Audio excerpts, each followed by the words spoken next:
Pão Nosso, de Chico Xavier por Emmanuel, mensagem 15, Pensamentos.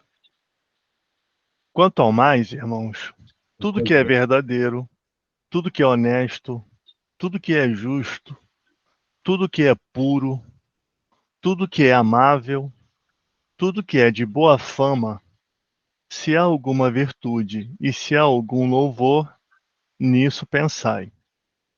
Tá, é em Paulo, na Epístola aos Filipenses, capítulo 4, versículo 8. Todas as obras humanas constituem a resultante do pensamento das criaturas. O mal e o bem, o feio e o belo, viveram antes de tudo na fonte mental que os produziu, nos movimentos incessantes da vida. O Evangelho consubstancia o roteiro generoso para que a mente do homem se renove nos caminhos da espiritualidade superior, proclamando a necessidade de semelhante transformação rumo aos planos mais altos. Não será tão somente com os primores intelectuais da filosofia que o discípulo iniciará seus esforços em realização desse teor. Renovar pensamentos não é tão fácil como parece à primeira vista. Demanda muita capacidade de renúncia e profunda dominação de si mesmo. Qualidades que o homem não consegue alcançar sem trabalho e sacrifício do coração.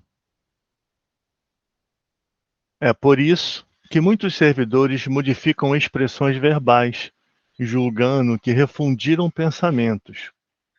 Todavia, no instante de recapitular, pela repetição das circunstâncias, as experiências redentoras, encontram de novo análogas perturbações, porque os obstáculos e as sombras permanecem na mente, quais fantasmas ocultos.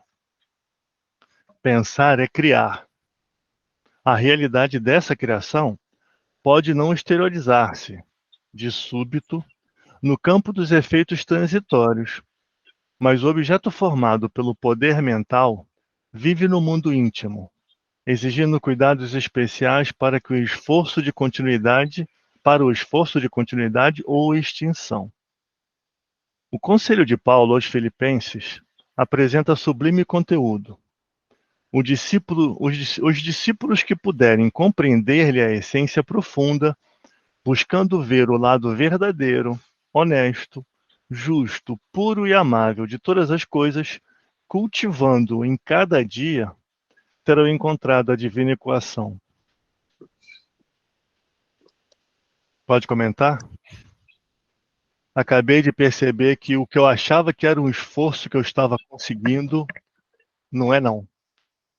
É muito, muito difícil, exige um esforço muito grande e a mensagem mostra justamente que essa dificuldade exige, né, renovar os pensamentos, melhorar a nossa conduta mental, exige um esforço muito grande, continuado, né, que requer manutenção. E o mais importante que ele colocou aqui, a gente precisa renovar o nosso conteúdo, a gente precisa mudar o que lê, mudar o que assiste, mudar a forma como pensa para falar as coisas, né? Por que eu disse para vocês que eu acabei de perceber que, porque eu acho que por não falar pensamento, por não falar palavrões, né? Por não falar mal dos outros, corrigindo o que está pensando, né? Por insistir que as pessoas renovem a forma de se comunicar, não é o suficiente. A gente precisa colocar dentro da gente material com uma qualidade melhor, com um conteúdo, com uma expressão que nos estimulem a alcançar, a buscar caminhos melhores. Então a gente não pode continuar assistindo aquelas programações de distração de TV que, na verdade, vão estar estimulando para a nossa mente a pensar nas coisas com baixa vibração, com baixa qualidade. A gente precisa ter uma preocupação de estar colocando para dentro não só a comida de boa qualidade, mas também as mensagens e as informações de boa qualidade. Então a gente precisa renovar a nossa forma de adquirir conhecimento, adquirir informações por meio das conversas e das programações, né, televisivas, por exemplo, né, para que a gente possa, então, ter mais possibilidades de renovar a nossa casa mental por conta disso que está sendo colocado para dentro da gente, que é uma mensagem mais elevada, com um conteúdo mais puro, com um conteúdo mais amorável, mais sublime, para que a gente possa ter alguma chance de renovar a nossa mente para a sensibilização das informações com um conteúdo espiritual mais elevado, né? Não é um esforço, não é um esforço simples, não é um esforço fácil, é muito pelo contrário, aquilo que a gente vai provar a nossa vontade de realmente crescer e melhorar para receber melhor, né, as informações e as inspirações de mais alto nas nossas realizações no bem, se a gente deseja que seja dessa forma.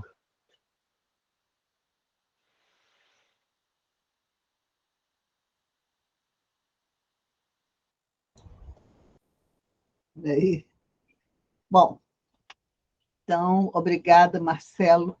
Vamos nos preparar agora, né, para a prece. E eu convido a todos que pensem nas pessoas que gostariam de beneficiar, né? A gente pensa assim com tanta convicção, na certeza de que elas vão ser atendidas de acordo com as suas necessidades, né? Que elas possam ser atendidas. Então, vamos todos unir os nossos pensamentos nesse momento para falar com Jesus, Mestre querido de nossas almas. Aqui estamos nós, Senhor, nesse esforço grande de merecer o título de seguidores da sua doutrina libertadora. Muito obrigada, Mestre amado, por permitir que estejamos aqui reunidos, irmãos queridos, para estudo da doutrina espírita.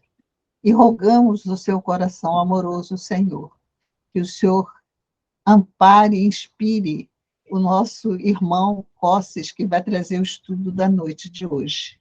Ampare, Senhor, ampare a todos nós. Nós rogamos também por todos aqueles que se encontram enfermos nos hospitais, pelas ruas, nos próprios lares. Rogamos por nossos irmãos lá da Turquia, da Síria, que passam por essa prova, essa expiação tão terrível, por todas aquelas pessoas desencarnadas, por aqueles que sobreviveram, Senhor, que com certeza serão agora tomados por grandes traumas, por todo esse drama que viveram. Nós rogamos, Senhor Jesus, pelos países em guerra, pelos nossos irmãos lá da Rússia e da Ucrânia, que eles sejam amparados, que possam despertar para a necessidade da paz que o Senhor nos proporciona, mestre querido. Fique conosco, mestre amado, hoje e sempre, Senhor, graças a Deus. Tá bom, meus irmãos queridos, eu vou passar agora a palavra para o Cosses. Cosses Alexandre ou Alexandre Cosses? Cosses Alexandre. Cosses Alexandre Balbino, aí, que vai fazer o estudo da noite de hoje, tá? Oi, Rosane, boa noite. Tá. Boa noite, boa noite. Boa noite a todos queridos, bons companheiros de crença e de ideal. Que a paz de Jesus possa estar em nossos corações, possa nos acompanhar em nosso dia a dia, em nossas vidas, e que possa estar presente aqui hoje, nos unindo e nos orientando no estudo de hoje.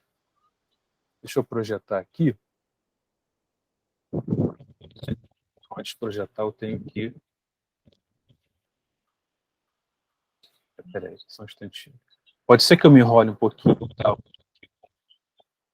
Bom, o João já está rindo lá, porque já tem tempo que eu não lido aqui com várias telas no computador, então pode ser que eu me enrole um pouquinho, mas vai dar tudo certo. Eu já estou aqui. Está aparecendo para vocês Tá sim, Costas. Ah, muito bom. Então, estamos aqui na Agremiação Espírita Isabel, na reunião pública do dia 13 de fevereiro de 2023. E o nosso tema de hoje é a ambiência espiritual. É um estudo de caso. Esse estudo de caso, né, trazendo aqui nas referências bibliográficas, ele é todo baseado, é todo tirado do livro Nas Fronteiras da Loucura, né, cujo autor espiritual é o Manuel Filomeno de Miranda. O livro foi psicografado por Oswaldo Pereira Franco. A fonte que eu utilizei é dessa primeira edição, Salvador, Bahia, Livraria Espírita Alvorada, 2001. E o livro, né, que eu utilizei tem essa capa. Tem outras capas mais atuais, ou talvez até um pouco mais antigas, mas com essa capa do meu livro, eu acabei trazendo aqui para ilustrar o material. A gente vai começar trazendo duas definições importantes aqui da evangelização, ao longo dos discípulos, quando se trabalha esse tema ambiência espiritual, sempre se procura fazer trazer uma definição e fazer uma distinção entre ambiente, que é o que rodeia ou envolve por todos os lados e constitui o meio que se vive, e a ambiência, que é o conjunto de condições sociais, culturais, morais, etc., que cercam a pessoa e nela podem influir. É claro que a gente pode ter outras definições, essas palavras ambiente e ambiência, elas, muitas vezes, a definição de ambiência a gente encontra em ambiente, e vice-versa. A ideia nossa aqui é só fazer uma distinção, né, dizendo de uma coisa e outra, né, para efeito desse trabalho aqui. O que a gente está querendo chamar a atenção, dizer, é que nós vamos chamar de ambiente o meio físico que nós estamos, né? Então, eu estou aqui no ambiente, aqui, na minha casa, né, que escritório, com alguns livros, cadeira, o próprio laptop aqui. Esse é o ambiente, é o meio físico, né, que nos envolve. E a ambiência, para efeito do nosso estudo, do nosso trabalho, na verdade, trazer para o trabalho, ele é um conjunto de condições, que a gente vai chamar de condições morais, que cercam, né, que nos cercam e que podem nos influir. As outras condições também fazem parte do ambiente, condições sociais, né, o meio familiar em que você vive, o trabalho em que você está, a sociedade, né, os vizinhos, né, isso também influencia, né, o nosso comportamento, as nossas ações. Mas a gente vai focar na questão da ambiência espiritual, que é o tema aqui, o foco do trabalho. Bom, em termos de PowerPoint, a gente vai trazer só isso aqui. Deixa eu ver. Vou ter que fazer aqui uma outra coisa. Tá, isso aqui para poder vocês. Eu vou projetar. Agora aqui.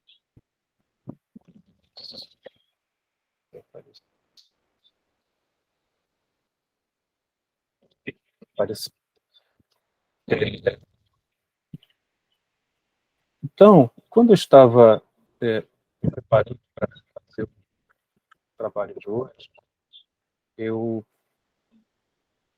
percebi, né, eu me dei conta da importância e da profundidade desse tema.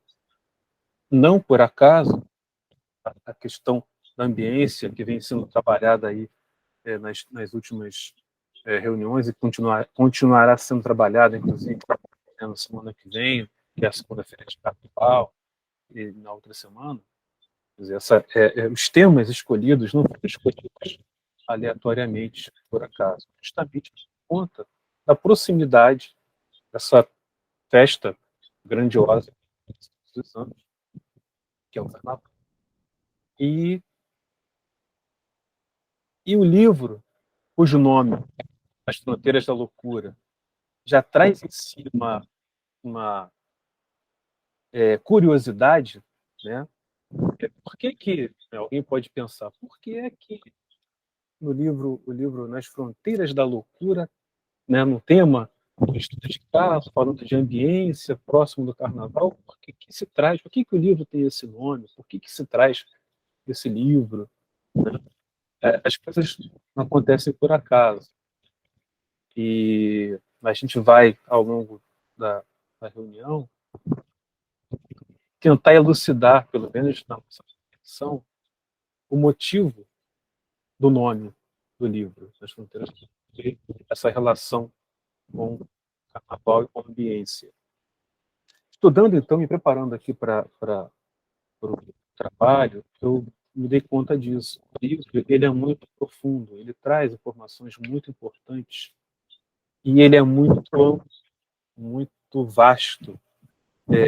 Os casos diretamente relacionados ao Carnaval, que aconteceram no Carnaval, são poucos. Mas as ações que os espíritos, que Bezerra de Menezes, que é o benfeitor, o mentor, trouxe informações sobre ele no início da nossa reunião. E Bezerra de Menezes e o Miranda, que é o Manuel Filomeno de Miranda, as situações nas quais eles passam, que eles vivem, acontecem, se desdobram no Carnaval, nesse período, né? Que a gente também vai tecer algumas considerações acerca disso. E eu quero começar aqui, falando aqui, logo no início, né, antes dos capítulos em si, né, dos 31 itens, capítulos aqui do livro, tem aqui a explicação de André Luiz, não vou ler, mas eu vou ler aqui um pouquinho a análise das obsessões. O livro começa falando disso, a análise das obsessões. Perdão. Antes de falar sobre isso, não, tem que falar assim.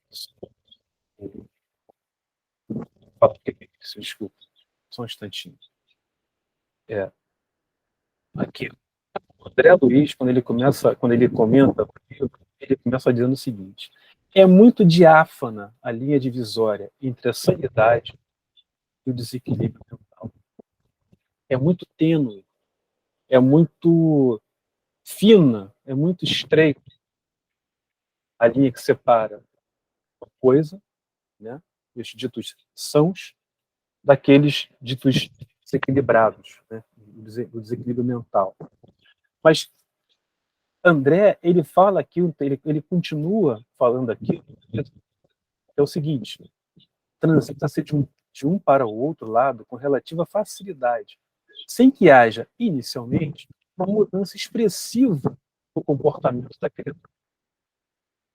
Então, ele traz aqui, né, que todos nós, ele está dizendo isso, a gente pode pensar dessa maneira, todos nós, de acordo com os momentos, ele traz ligeira excitação, alguma ocorrência depressiva, uma ansiedade, ou momento de mágoa, escassez de recursos financeiros, impedimento social, ausência de um trabalho digno, entre muitos outros, podem levar o homem a transferir-se para a outra faixa da saúde mental, alienando-se temporariamente e logo podendo retornar à posição regular, a de sanidade.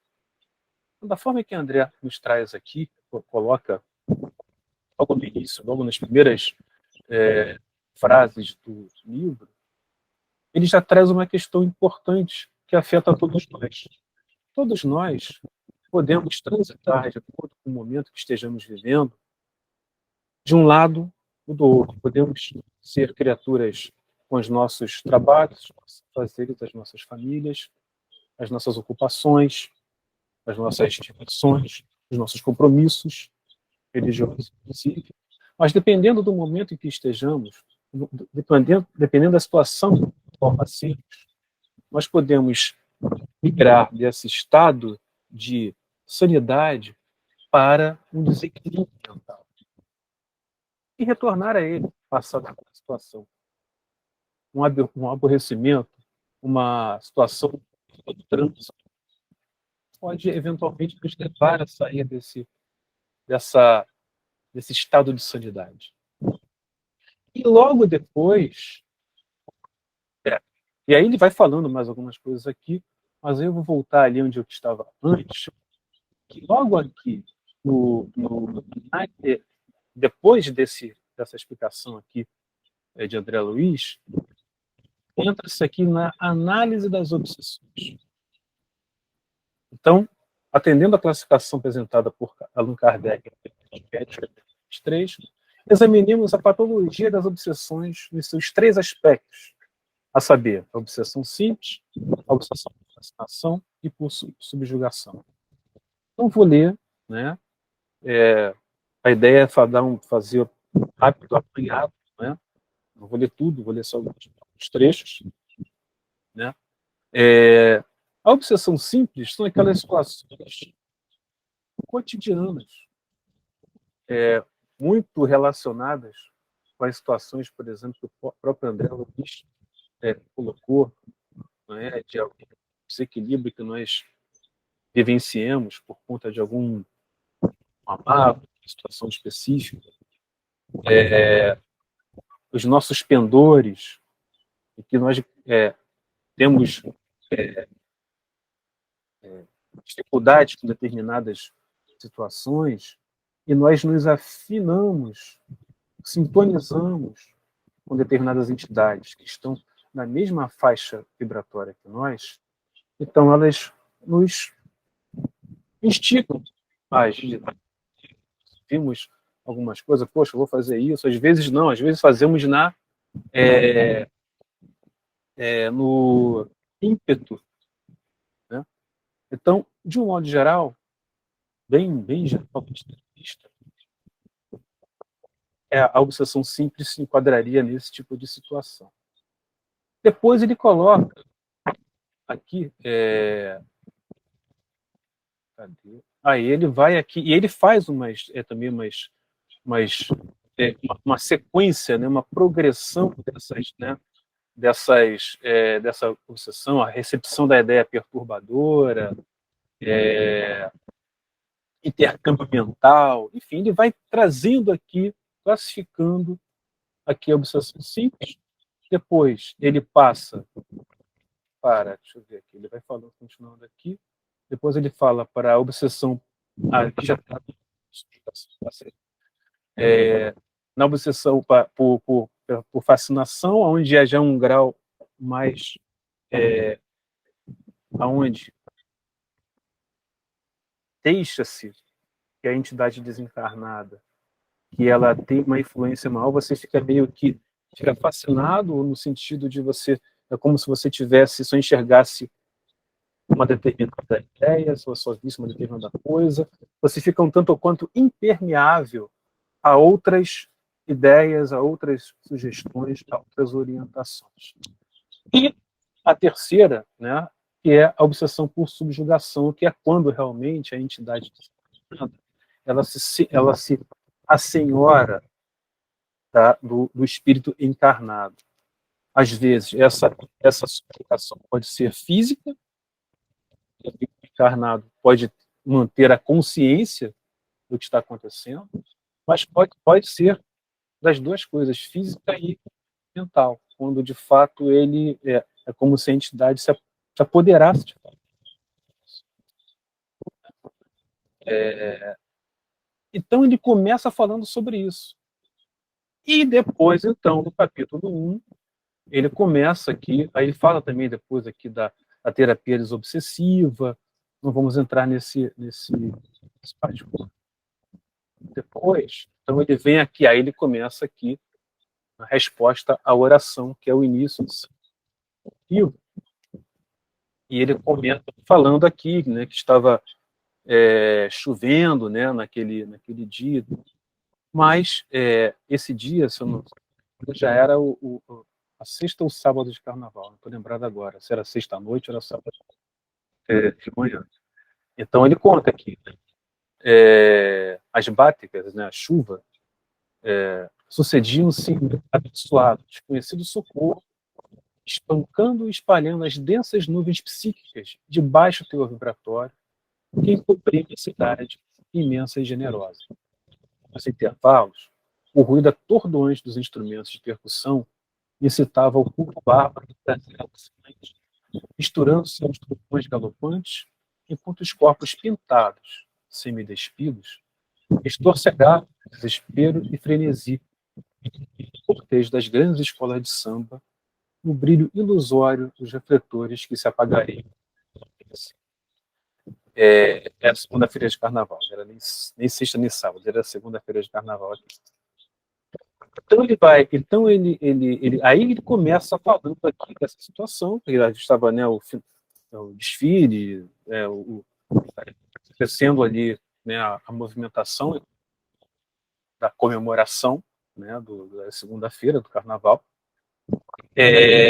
Fala das pessoas, né, fantasiadas, né, e tudo, mas ele coloca algo, e aí é algo importante, nós pessoas espíritas que buscamos, que temos essa orientação da espiritualidade superior, da espiritualidade, né, a partir da obra de Kardec, ele coloca que, além das pessoas, da multidão que estava dançando lá, aparentemente se divertindo e tudo, havia um número muito maior de entidades desencarnadas acompanhando aquele cortejo, influenciando as pessoas, de modo que ele coloca que não era possível identificar quem copiava quem estava influenciando quem. Se os encarnados estavam influenciando, estavam influenciando os desencarnados ou vice-versa. Tamanha a adesão, a proximidade, né, entre as duas esferas. Né? Você não conseguia descobrir, praticamente compreender quem estava influenciando quem. Né? Ele continua trazendo as informações, né, ele comenta aqui, eu não sei se eu vou encontrar, que eu vou encontrar assim, vou procurar aqui. Deixa eu ver aqui, peraí. Ele fala aqui, isso aqui eu não tô, acho que é o próprio Bezerra, se não estou enganado, que está falando sobre isso aqui. A estudiosa do comportamento da psique, sinceramente convencidos da necessidade de descarregar essas tensões e recalques nesses dias em que a carne nada vale, cuja primeira sílaba de cada palavra compõe o verbete carnaval. E ele continua aqui. Sem dúvida, porém, a festa é o vestígio da barbárie e do primitivismo ainda reinantes, e que um dia desaparecerão da terra, quando a alegria, a jovialidade, a satisfação, o júbilo real substituírem as paixões do prazer violento e o homem houver despertado para a beleza, a arte, sem agressão nem promiscuidade. Um pouco antes, se não estou enganado, ele fala aqui da origem, exatamente, ele fala aqui da origem, né, da festa, né? Esse mentor aqui é Bezerra de Menezes, falando para Miranda, para o espírito, né, o autor do livro. Ele diz o seguinte: Miranda, de nossa parte, nenhuma censura ao comportamento dos nossos irmãos. Grande, expressiva faixa da humanidade terrena transita entre os limites do instinto e os pródromos da razão, mais sequiosos de sensações do que ansiosos das emoções superiores. Natural que se permitam, estes dias, os excessos que reprimem por todo o ano, sintonizados com as entidades que lhes são afins.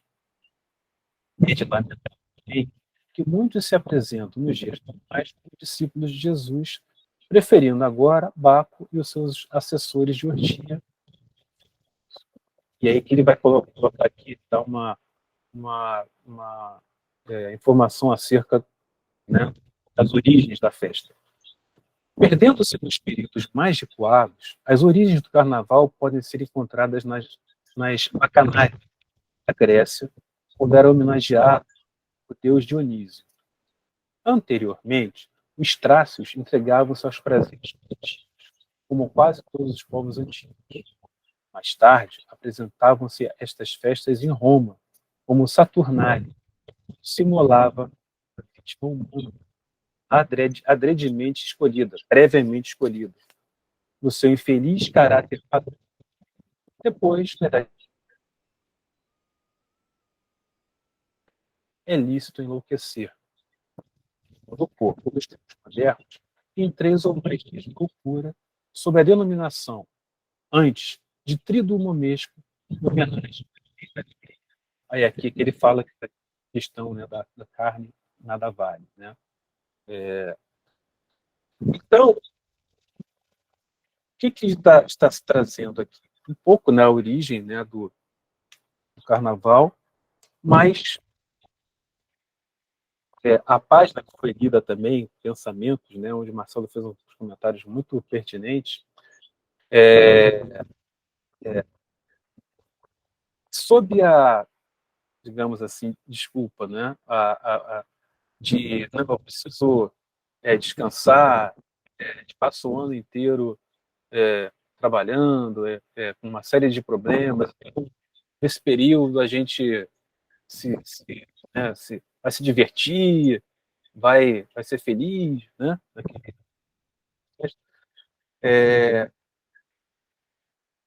Nós que somos espíritas, né, a gente sabe que existe, né, o mundo espiritual e o mundo material. A gente fala de forma assim separada, mas os espíritos estão em toda parte. E nós estamos em contato com os espíritos. Nesse momento, nós estamos em contato com os espíritos. Quando terminar a reunião, nós estaremos em contato com os espíritos, nossos mentores, com aqueles com os quais nós nos afinarmos, nos afinizarmos, para onde os nossos pensamentos, os nossos interesses nos conduzirem.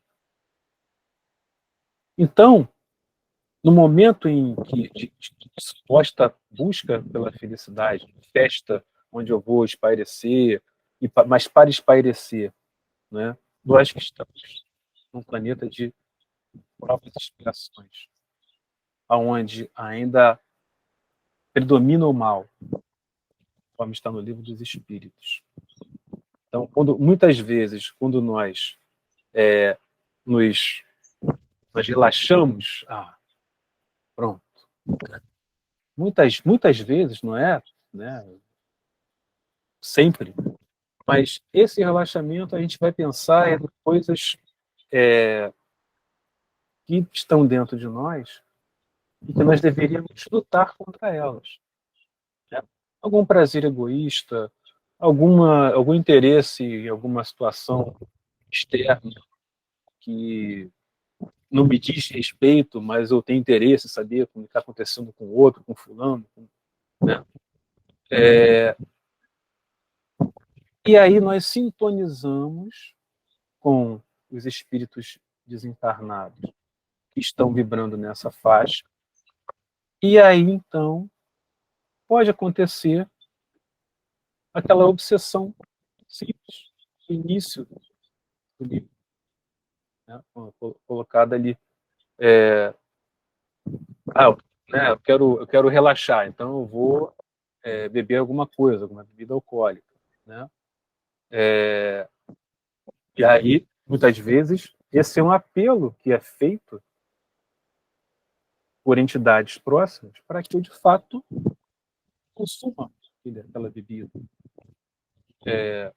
E as drogas, o livro comenta aqui também sobre a questão, um dos casos, deixa eu até que eu vou falar sobre ele mais tarde, do efeito das drogas sobre o organismo, sobre o cérebro, né?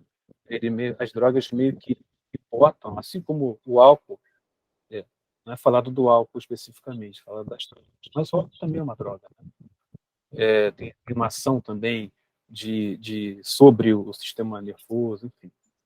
Então, no caso, no acidente, nesse período de carnaval, onde jovens estavam dirigindo, tinham consumido drogas, principalmente o rapaz que estava dirigindo, né? A avó de um dos jovens que estava no carro, percebendo que iria acontecer, ela tenta influenciar o neto, pedindo para que ele falasse com o... Poxa, dirige mais devagar, não corre tanto, tudo mais. Mas depois, o mentor, Bezerra, diz para ela que por ele ter ingerido, embora ele não fosse consumidor, viciado, da mesma forma que, por exemplo, o motorista do carro estava, mas ele usou naquele dia, e isso impediu, né, por questões orgânicas, mas anímicas, impediu que ele captasse as sugestões da avó dele. Então, ele não captou, né? Ele não foi capaz, ele não falou nada, ele estava talvez meio embotado, meio fora de si. Ele não captou. E aí, de fato, aconteceu o acidente e os 5 jovens no canal do Mangue, se não me falha a memória, né? Então, quando então nós, muitas vezes, na ânsia de esquecermos de determinados problemas, de relaxarmos, porque, né, há uma pressão grande no trabalho, aqui, ali, tudo mais, e a gente, né, procura alguma coisa, muitas vezes nós procuramos ou deixamos que nossas dificuldades, aquilo que faz com que aqueles problemas que tem feito que nós encaremos, né, aqui no Planeta de Provas e Expiações, que eles aflorem, que nós sejamos os nossos interesses caminhem nessa direção de determinados equívocos.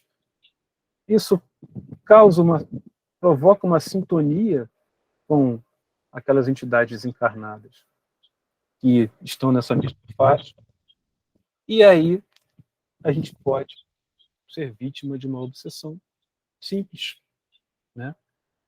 E quando ele vai falando no início do livro, né, da fascinação e depois da subjugação, são estágios, né? Essa obsessão simples, ela pode ficar uma fascinação e uma subjugação dependente das pessoas. E, infelizmente, em momentos como esse, né, estamos num planeta de provas e expiações, onde o mal ainda predomina. Então, quando as pessoas se reúnem, tem um período de festa, né, e tem aqueles, né, 3, 4 dias de folia, tem isso, tem aquilo outro. Há pessoas, eventualmente, que vão para a festa bem intencionadas, querendo só se divertir mesmo. Que bacaninha, fantasia, é engraçadinho.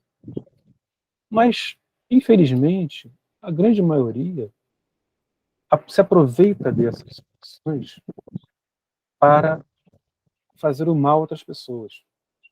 Seja, e pensando, e o livro coloca dessa maneira, muitos espíritos desencarnados, sabendo das nossas fragilidades, aqueles que são obsessores, ou que são os nossos inimigos, porque em outras encarnações nós fizemos mal a eles, eles aproveitam desses momentos, desse relaxar, esse baixar da nossa guarda, para arquitetar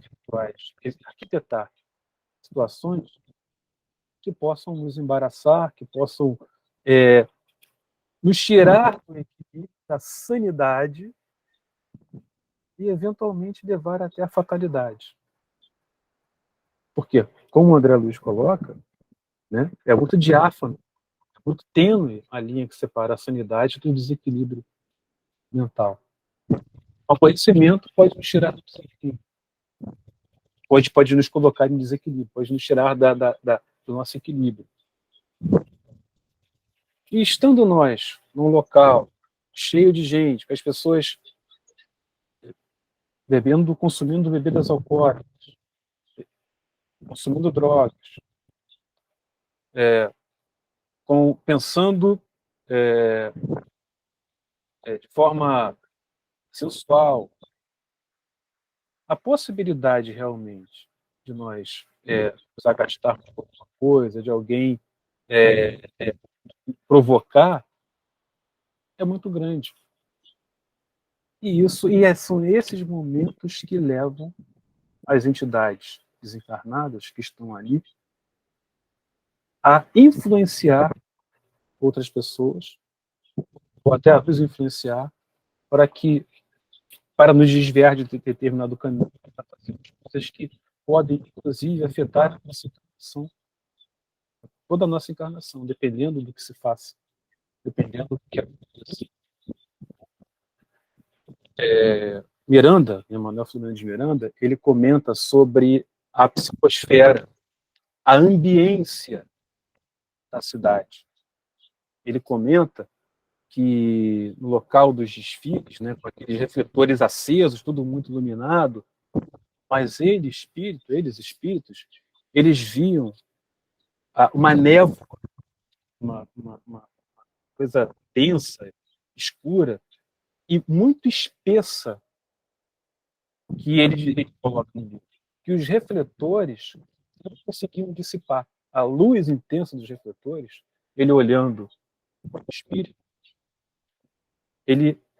aqueles refletores, aquela luz não dissipava essa névoa, né? Esses fluidos pesados. Há locais em que ele e ele fala sobre isso também, da dificuldade, né, que eles estavam acostumados,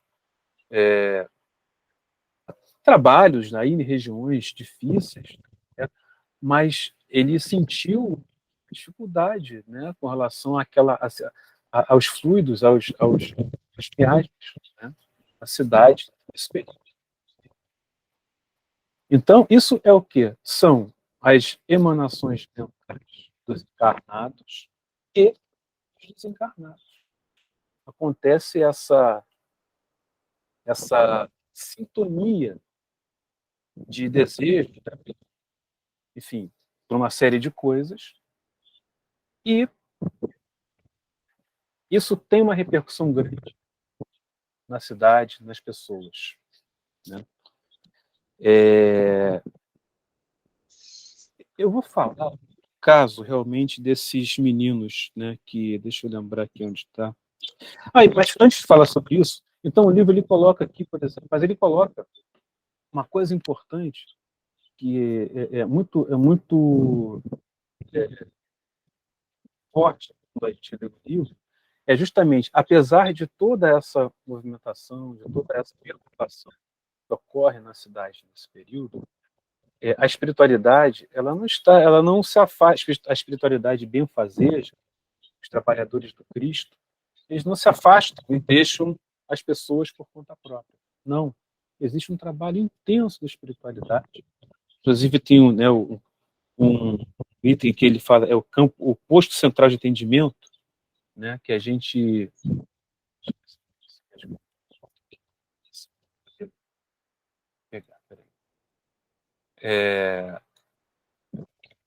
posto central de atendimento. Então ele fala aqui, pervagando pela área reservada ao posto central, equipamentos de emergência vistos, quase toda a área da praça ampla e agradável. Pela descrição que ele coloca aqui, a gente entende que essa área seria o Campo de Santana, né? Ele fala de árvores, fala de grades altas que cercam o parque, enfim, fala, né, que tem 2 portões, sabe, grandes. Então, a gente entende que é ali o Campo de Santana.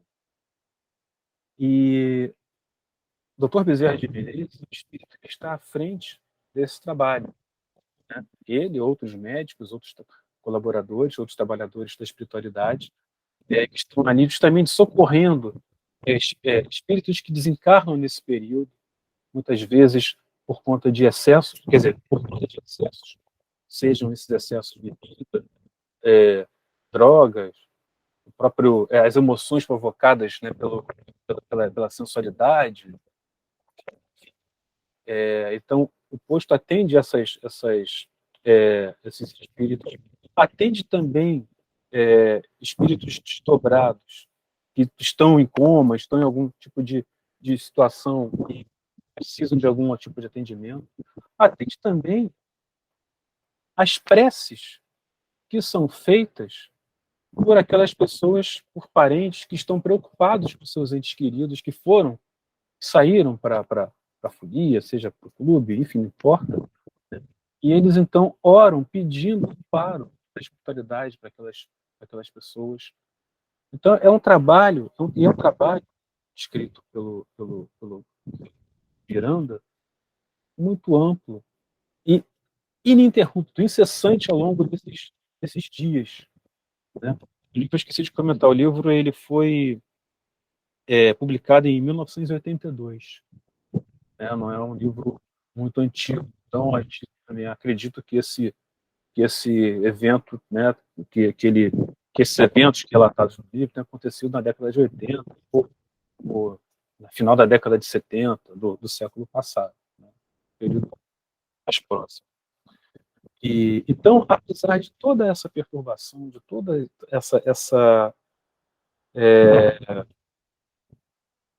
carga negativa que na verdade que vem dos encarnados e dos desencarnados por conta das intenções nesse período de festa, a espiritualidade superior trabalha, né? Agora, um bom ponto de reflexão para nós é isso, né? O Marcelo falou ali, né, dos esforços que nós devemos fazer, né, para direcionar, para reformar os nossos pensamentos, né?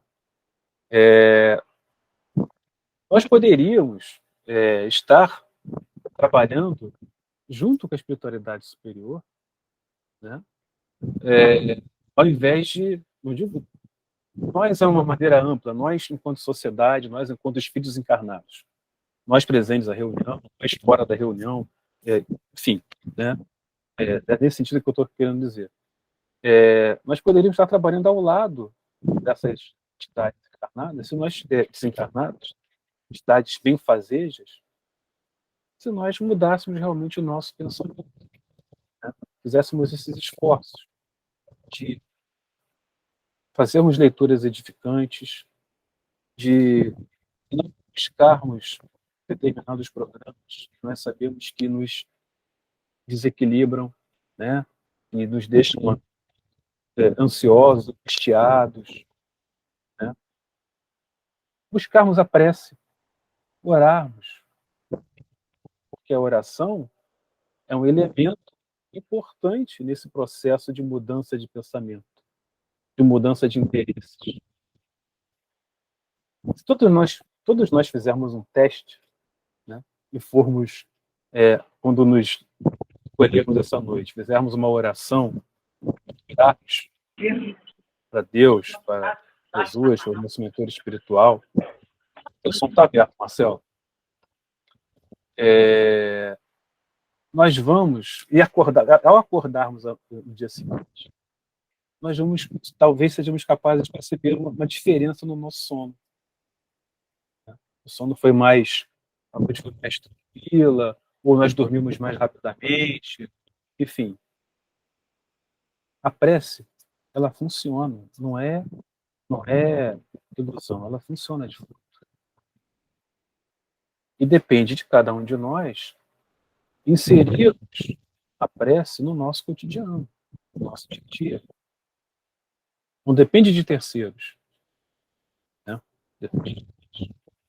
Então eu fiquei pensando nisso. Puxa, quer dizer, é, é claro que as situações no planeta de expressões próprias que acontecem, sejam eventos violentos, sejam as guerras, conforme acontece hoje na Europa, sejam os eventos catastróficos, os terremotos, enfim, são oportunidades de nós também nos sensibilizarmos e de buscarmos orar e trabalhar em prol daqueles que sofrem, inclusive os espíritos benfeitores, né? Mas no caso desse de nós darmos vazão aos nossos piores sentimentos, piores desejos, se nós eu fico pensando nisso, né? O trabalho que a gente dá à espiritualidade superior, né? Muitas vezes, quando a gente, mesmo que nós não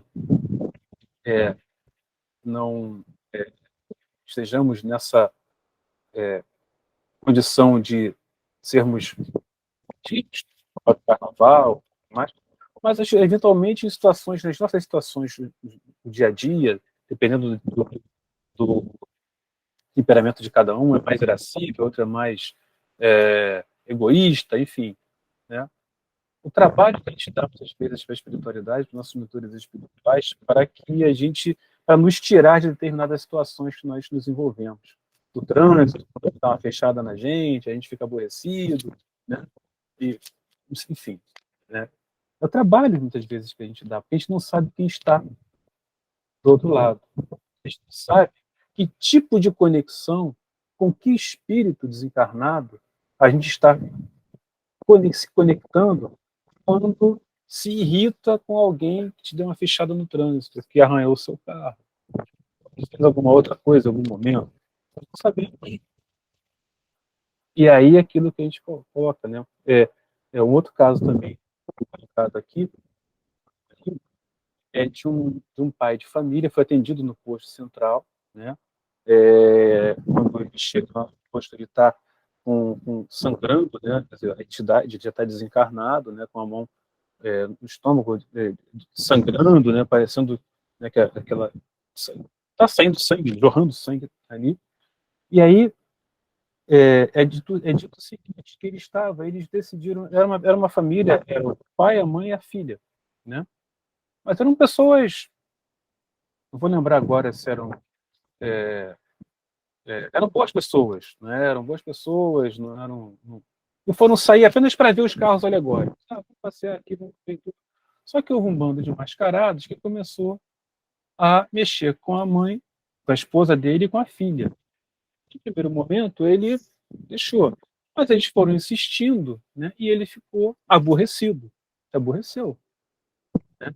E aí ele meio que foi tirar satisfação com dos mascarados. Se não me falha a memória, eu acho que. Aí eu não lembro agora, né, eu não sei se ele se atracou com um dos mascarados, ou se o mascarado se atracou a ele, eu lembro. Foi o contrário, ele se atracou com o mascarado, né? E o outro, que fazia parte do grupo, que estava armado, sacou uma faca e o esfaqueou, né? Ali, e ele desencarnou. E aí, imagina, né, o desespero, claro, dos familiares da mãe e da filha, né? Ele, após o período de perturbação, né, quando ele se deparar, né, perceber que desencarnou, né, naquelas condições, né, ele vai se sentir. E depois é dito no livro também que ele tinha lá também as dívidas dele e iria desencarnar com algum tipo de problema nessa região estomacal. Mas não precisava ser um homicídio, até porque ninguém encarna para matar ninguém. Poderia ser um tipo de um acidente, uma gastrite. Ele dá uns exemplos ali do que poderia suceder com ele, se tivesse um problema naquela área, né? Mas isso também condicionado à atitude, ao direcionamento que ele daria à vida dele. Ou seja, se ele trabalhasse no bem, se ele buscasse trabalhar no bem, ter bons pensamentos, perdoar, não é?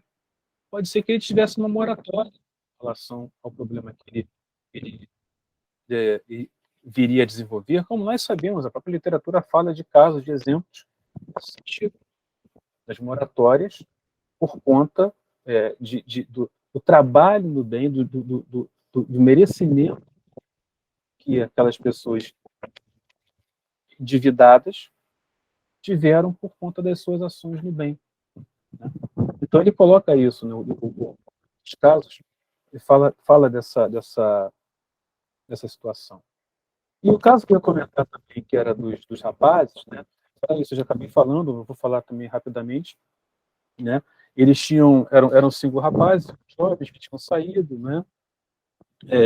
Estavam dirigindo lá em alta velocidade, quem estava dirigindo estava sob efeito de drogas, todos estavam, mas ele estava mais, pelo que eu entendi, ele consumia drogas há mais tempo, né? E o neto, né, dessa entidade, agora, ele meio que estava, né, envolvido ali com aquelas de jovens, mas ele é como se estivessem tentando levá-lo para o mau caminho, né? Ele não tinha o hábito, o consumo intenso ou mais prolongado conforme os demais, né? E aí eles estão dirigindo, e aí ele está em alta velocidade, ele ultrapassa um carro, mais um outro carro parece que vem na direção contrária, ele desvia, bate e cai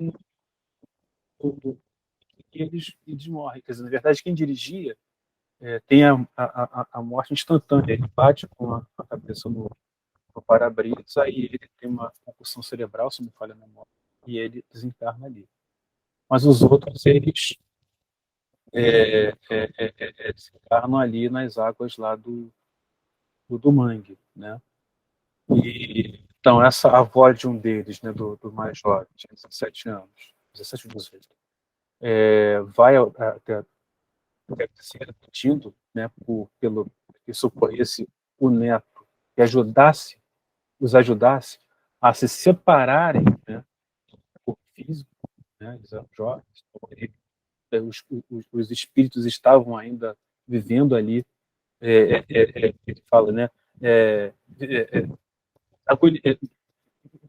vivia e morria, né? Quer dizer, desmaiava, acordava, vivia aquela sensação ruim e morria, né? Estava nesse loop, nessa dificuldade. Então, ela também tinha méritos, né, para isso, e aí o Bezerra vai lá com a equipe, né, para retirá-los de lá, mas tem desdobramentos, fala sobre isso, né?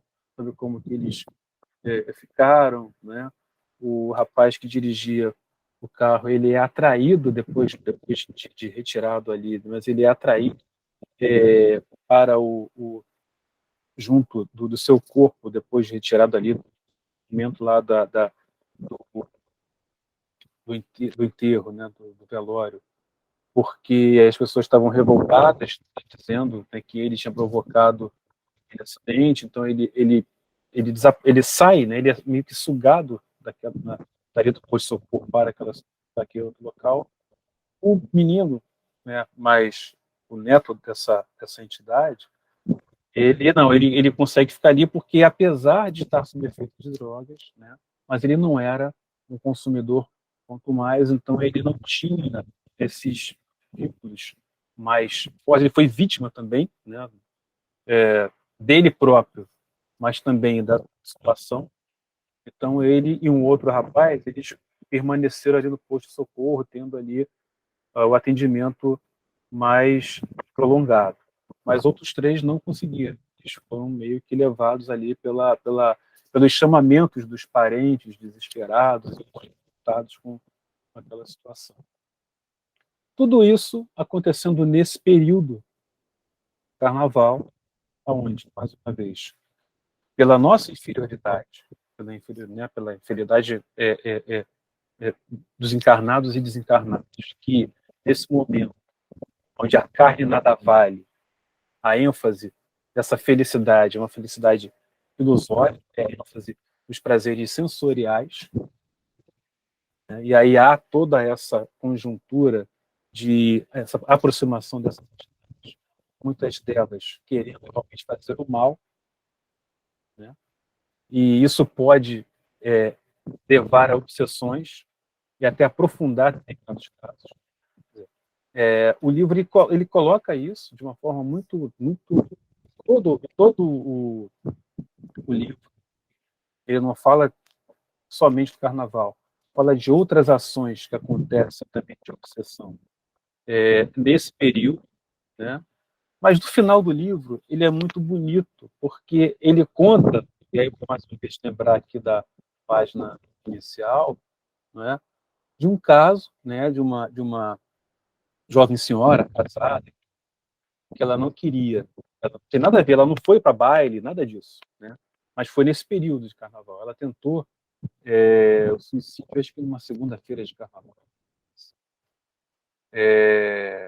Naquele período, né? E a mãe dela, que era católica, assim, mas também não era refratária ao espiritismo, tinha uma amiga espírita que falava de doutor Bezerra de Menezes. Na segunda-feira de carnaval, essa senhora ela ora fervorosamente pedindo a Bezerra que ajude, que tire a filha dela do manicômio, do hospital. Não sei se é um manicômio do hospital. E que ela volte para casa, né? Mas ela estava realmente no processo de quase de enlouquecimento por conta da influência da obsessão que ela sofria de um espírito de um inimigo, vamos colocar dessa maneira, né?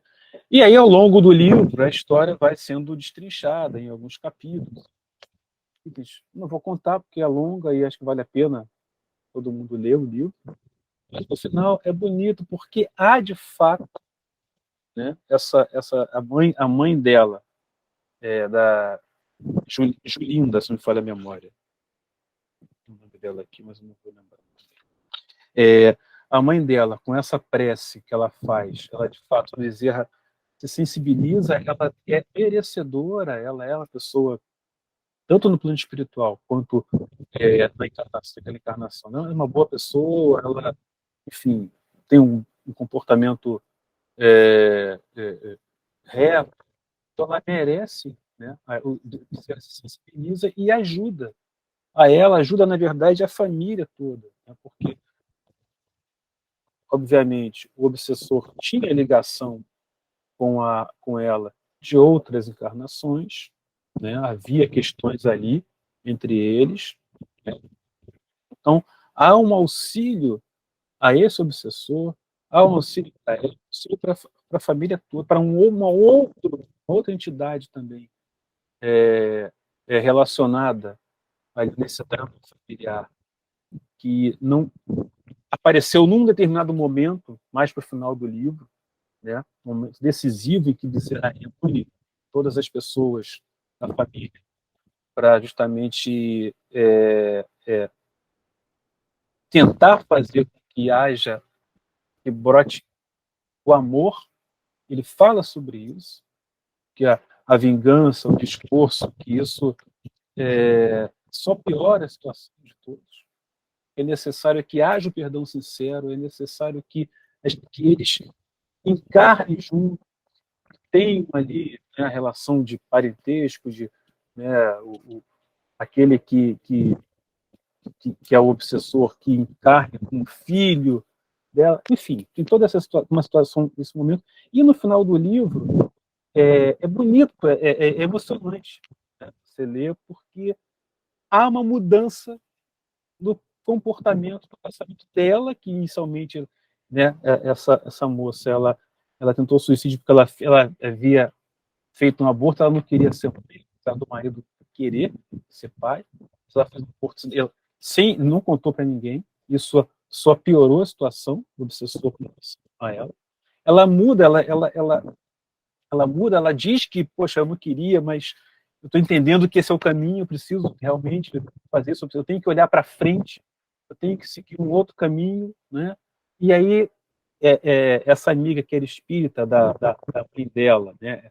A mãe dela era católica, a espírita, ela vai à casa deles, leva lá o dirigente do centro. Gente, é uma mudança. Miranda diz isso. Olha, não vai ser fácil. Haverá dificuldades, haverá uma série de problemas, mas aí no final o Dr. Bezerra diz o seguinte: mas agora eles têm o amparo da doutrina espírita, né? Eles sabem, né, eles têm esse amparo, mas é claro que nós vamos continuar à medida das nossas possibilidades, os amparando, mas eles têm, na verdade, a doutrina espírita, que é a doutrina que coloca, que clareia, que tira o véu dessas coisas para a gente. Nós não podemos ser ingênuos com relação à realidade espiritual, com relação ao plano espiritual, com os espíritos que estão à nossa volta. Nós até podemos não ver, não sentir, não perceber, mas eles estão aqui à nossa volta. Estão à nossa volta. As situações que acontecem, coisas que a gente, né, aquelas irritações que vêm, gente, tudo bem, é nosso, vem de dentro. Mas muitas vezes acontecem situações que provocam isso. Quando você para pensar, como é que pode? Como é que aconteceu isso? Como é que tomei essa fechada? Como é que... Enfim, o que é isso? Muitas vezes são forças espirituais. Então, o objetivo nosso aqui era trazer, né, o caso, na verdade, que a gente trouxe foi o livro como, né, importantíssimo, né? A leitura pode eventualmente parecer um pouco difícil, tem uns termos assim, uns termos, mas é importantíssimo, uma leitura importante nesse momento que nós vivemos, não apenas por conta da proximidade do Carnaval, mas ele coloca outras questões, ele fala da influência da televisão, aquilo que o Marcelo falou, ele fala sobre isso, e hoje nós temos outras influências, temos os eletrônicos, as redes sociais, né, de como que isso nos desvia, sabe, da leitura sadia, dos bons pensamentos, coloca sobre isso. Nessa questão que eu comentei agora, né, da moça, né, desse caso que eu contei agora no final, o obsessor, né, a ligação do obsessor com ela vinha, né, de Portugal, e tinha até uma outra encarnação anterior, mas de Portugal em relação a questões políticas, né? Um era de um partido, outro era de outro, e aí, não sabe, que cada um com a sua ideia. Então, é uma leitura atual, importante, necessária para todos nós. E o caso que a gente queria trazer, na verdade, era o próprio livro como um todo, né? Para que nós possamos refletir um pouco sobre isso, para que nós não sejamos ingênuos com relação à existência da espiritualidade, as influências que nós sofremos e a necessidade de nós mudarmos os nossos pensamentos, mas principalmente de desenvolvermos, trabalharmos o amor que o Cristo nos trouxe, nos ensinou. O perdão às ofensas, a caridade, o amor aos inimigos. Fundamental. Ele coloca isso, né? E o amor, várias vezes ele traz essa questão do amor que, de fato, que cobre os pecados. Era isso que a gente queria trazer hoje, uma reflexão sobre o livro Nas Fronteiras da Loucura. Tá bom, Costas, muito obrigada. Todos nós estamos muito agradecidos, né, por essas informações. E agora nós vamos nos preparar para a nossa prece final. Eu vou pedir a Valdívia para fazer a nossa prece final, tá, Valdívia? Agora você está ficando especialista em prece final, né, Valdívia? Eu agradeço a oportunidade, né? Tá bom, querido. Então, como sempre, vamos elevar os nossos pensamentos, agradecendo a Deus todas essas oportunidades que nos são dadas para que a gente, em todas as situações da nossa vida, que nós podemos, através das mensagens que recebemos desses espíritos trabalhadores da seara do Cristo, como devemos nos comportar, como devemos pensar, e realmente irmos praticando dessa forma, a cada dia, a cada situação que aparece, que a gente possa realmente nos lembrar desses ensinamentos que recebemos e, principalmente, dos exemplos que Jesus deixou conosco. Então, Jesus que não tinha a mínima necessidade de encarnar aqui nesse planeta de provas e expiações, mas ele veio. Ele veio justamente para nos orientar. E como? Vivendo, passando, não só falando, mas principalmente passando pelas situações que nós devemos ver como ele se comportava em todas as situações. E agora, nesse período que nós estamos passando, que é o período de carnaval, em que, um tempo atrás, eram 3, 4 dias, mas agora, muito mais, a gente vê que a sintonia do carnaval já está presente. São vários blocos desfilando todos os dias.